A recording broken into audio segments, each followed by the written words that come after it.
se duerman los que están. Óptica duro para esta hora, pero traté de buscar algo práctico que todos vamos a aprender un poquito. Entonces voy a presentarles 3 casos. El primero es un caso que me enviaron hace un par de semanas por mail.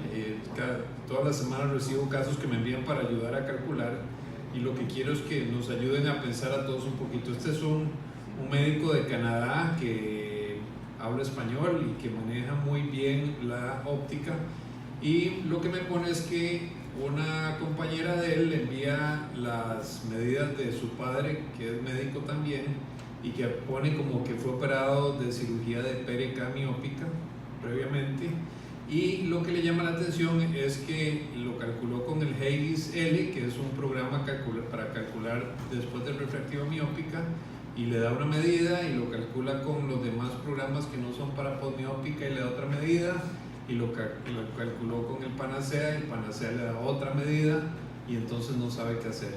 Pero digamos que en resumen es un paciente de 67 años que se lo envían con la historia que tiene una post-PRK miópica, que el Haigis corriente y los programas normales le dan más o menos un lente a 23, que el Haigis L, Barrett y Ascros le dan un lente a 28 en un ojo, 27 en el otro, y el Panacea, que no entiende por qué, no le da ni uno ni el otro.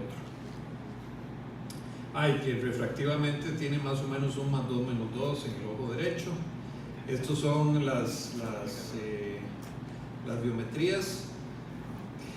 Más o menos eso, que en un ojo da, con los programas normales da alrededor de 24, y con los programas de postrefractiva da más o menos un 28. Son ojos miopes de 25 milímetros, con keratometrías de 35 y 38, o sea que sí se aplanaron bastantes, que tienen su astigmatismo residual. Y este es el Pentacam. Vemos el aplanamiento central, vemos que es una córnea bastante plana. Se los dejo ahí para que vean si quieren ver algo en especial. Y esto es lo que me mandan, y entonces me dicen ¿qué hago? Entonces yo les pregunto a ustedes, levanten la mano, ¿quiénes lo calcularían con una fórmula normal? Levanten la mano. ¿Quiénes le pondrían un 24? ¿Y quiénes lo calcularían con las fórmulas de Haigis L y todas esas que dan más o menos un 28, o el Ascros Calculator? Levanten la mano. 3. Los demás no lo operarían. Panacea. Los demás usan Panacea, o 2 usan Panacea, los demás no usan nada. ¿Cierto?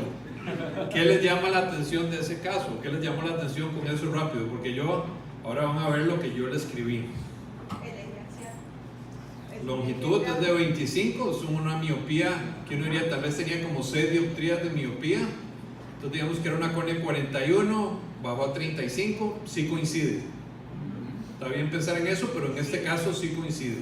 Pero no pensar en un lente tan positivo como 28 para vencer un corneo. ¿Está bien? Es una cosa importante. Entonces les voy a ir anotando lo que a mí me llamó la atención. Primera cosa, generalmente cuando uno tiene un paciente operado de LASIK o de PRK, la ablación es bastante circular, uno ve una ablación circular. Aquí si uno ve, se ve como una ablación medio cuadrada. Esas ablaciones cuadradas son más de cirugía incisional, son más de keratotomía radial. Entonces yo al ver esa topografía, lo primero que dije, me suena que esto es una keratotomía radial y no que es una PRK. Yo les mostré el email que me mandó, o sea, él me puso, es una PRK. ¿Estamos de acuerdo? Luego, el espesor de la córnea. ¿Qué espesor tiene esa córnea? 630 micras. Si se le hizo una PRK o un LASIK, se comió tejido. Si se comió tejido, es muy raro que tenga una córnea tan gruesa. Entonces suena más a que tal vez sí se le hizo una keratotomía radial. ¿Estamos de acuerdo? Tercero, la cara posterior.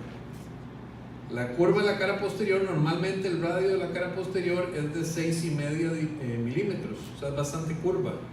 Y aquí la curva es de 7,89, o sea, súper plana. ¿Qué cirugía aplana la cara posterior? Una keratotomía radial. ¿Estamos de acuerdo? Vamos a regresarnos aquí uno. Y si ustedes ven la elevación de la cara posterior, está aplanado el centro y incurvado hacia la periferia en una forma como cuadriculada, como que se hubiera ectasiado hacia donde están las rodillas de la queratotomía radial. ¿Estamos de acuerdo? Entonces lo hace a uno pensar que es una queratotomía radial. ¿Estamos?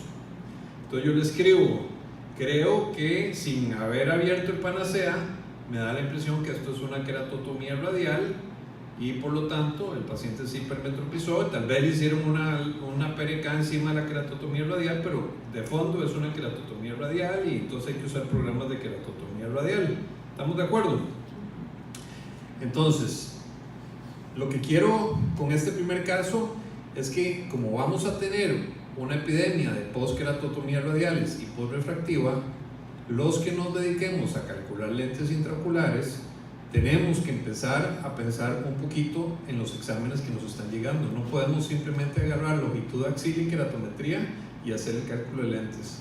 Tenemos que agarrar las topografías que nos envíen y tratar de entender qué le hicieron a ese paciente. Una referencia no nos va a servir. De ahora en adelante tenemos que ver si hay una correlación entre esa cara anterior, esa cara posterior, la asfericidad que tiene el paciente, la longitud axial.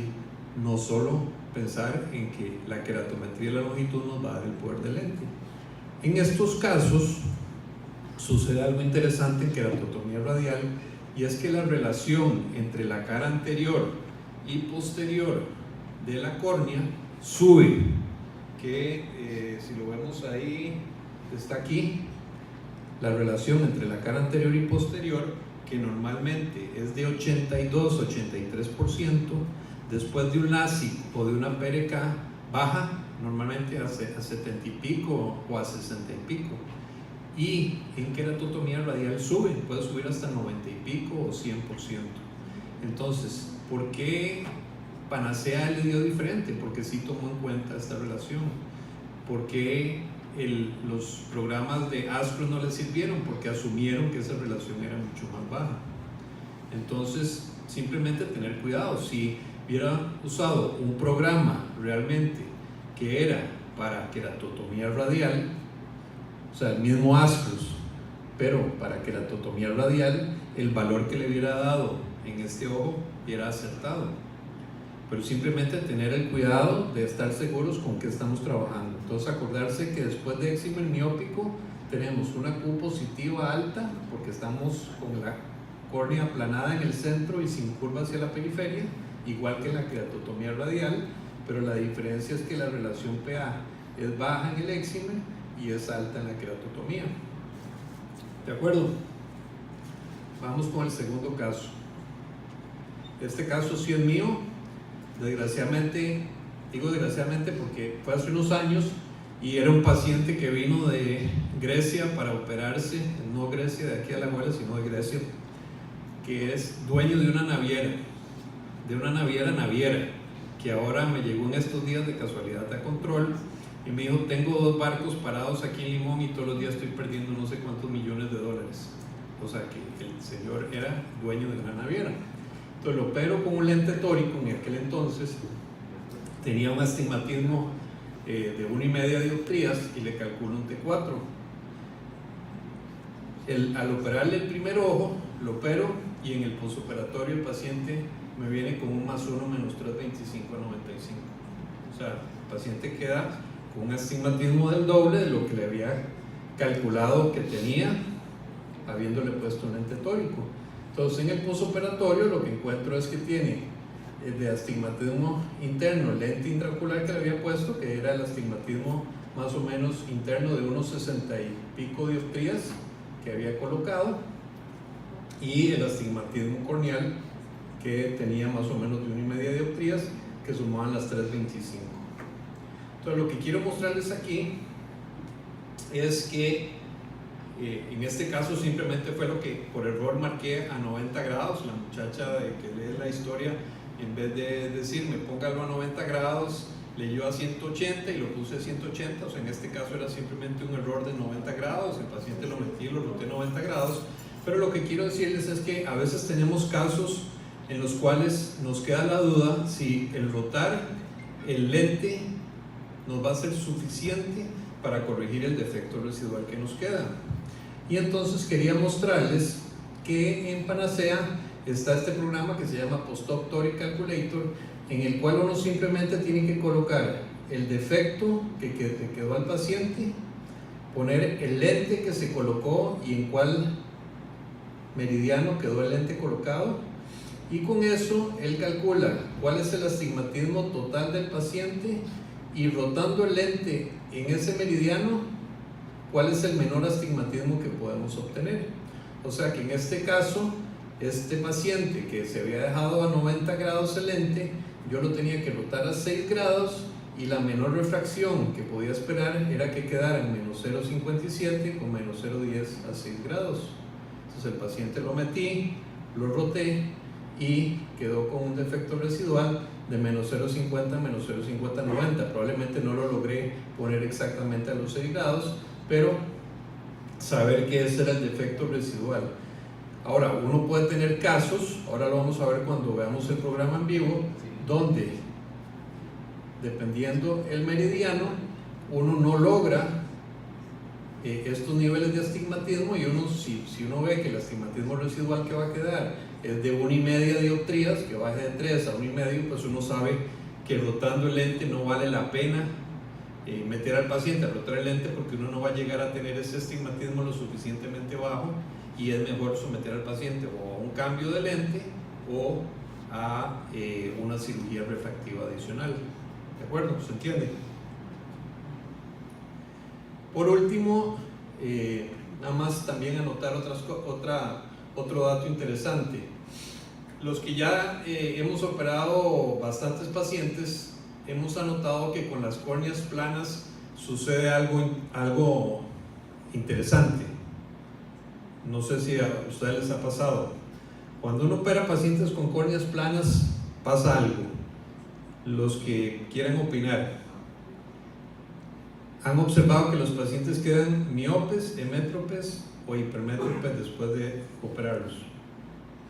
Una tendencia a tienden a quedar hipermétropes. Entonces, el motivo por el que quedan hipermétropes son varios.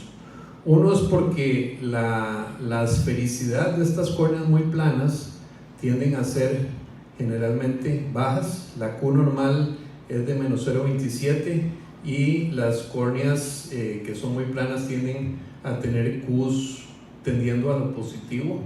Eso hace que el poder de la córnea central sea un poquito más plana que la periférica, y el queratómetro mide la zona más periférica, y entonces la córnea central es más plana, y hace que el lente que se calcula sea erróneamente un poquito más bajo que lo que realmente se necesita.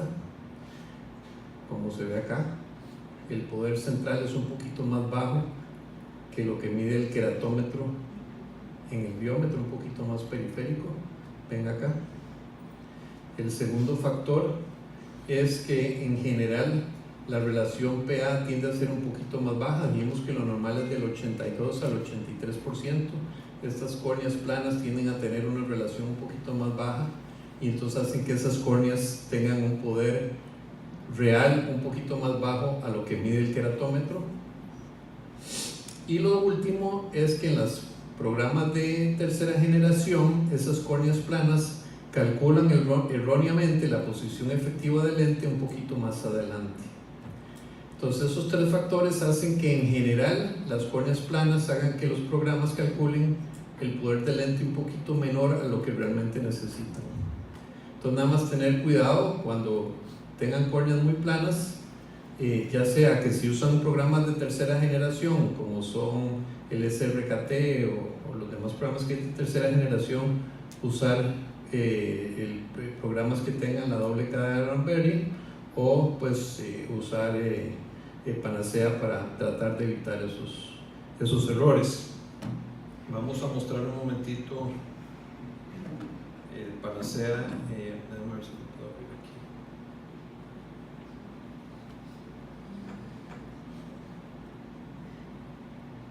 Entonces aquí tenemos el programa que les decía, el Post-Op Toric Calculator. Entonces simplemente ustedes ponen el defecto. Acordarse que normalmente si el lente queda rotado, lo que hablaba el doctor Jiménez del coupling, que generalmente va a haber una esfera positiva y un cilindro negativo que puede quedar en cualquier eje, ¿verdad? En cualquier meridiano. Luego van a poner el lente que ustedes colocaron. Entonces digamos que colocaron un T7 en algún meridiano.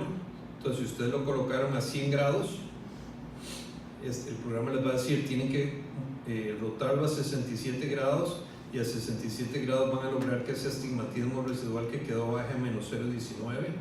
Pero si por ejemplo el paciente en vez de tenerlo a 100 grados ya lo tiene a 59, les va a decir que el sitio donde menos puede bajar ese astigmatismo es a 49 y va a bajar a 3, o sea que ese lente no vale la pena rotarlo.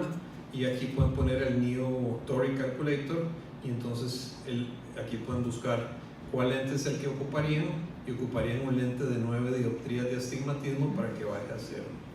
Entonces es un programa muy útil y muy sencillo de usar para buscar. Y luego nada más para mostrarles aquí con la relación PA como un mismo lente de 22-50 dioptrías, por ejemplo, como al bajar la relación PA o al subir la relación PA puede cambiar una gran cantidad de dioptrías el poder que se necesite, y lo mismo con la asfericidad corneal. O sea que siempre tenemos que tomar en cuenta esos dos factores y pensar un poquito en los exámenes que nos llegan antes de tomar la decisión del lente que vamos a colocar. Espero que algunos de estos factores les sirvan para salvar a algún paciente de alguna mala refracción.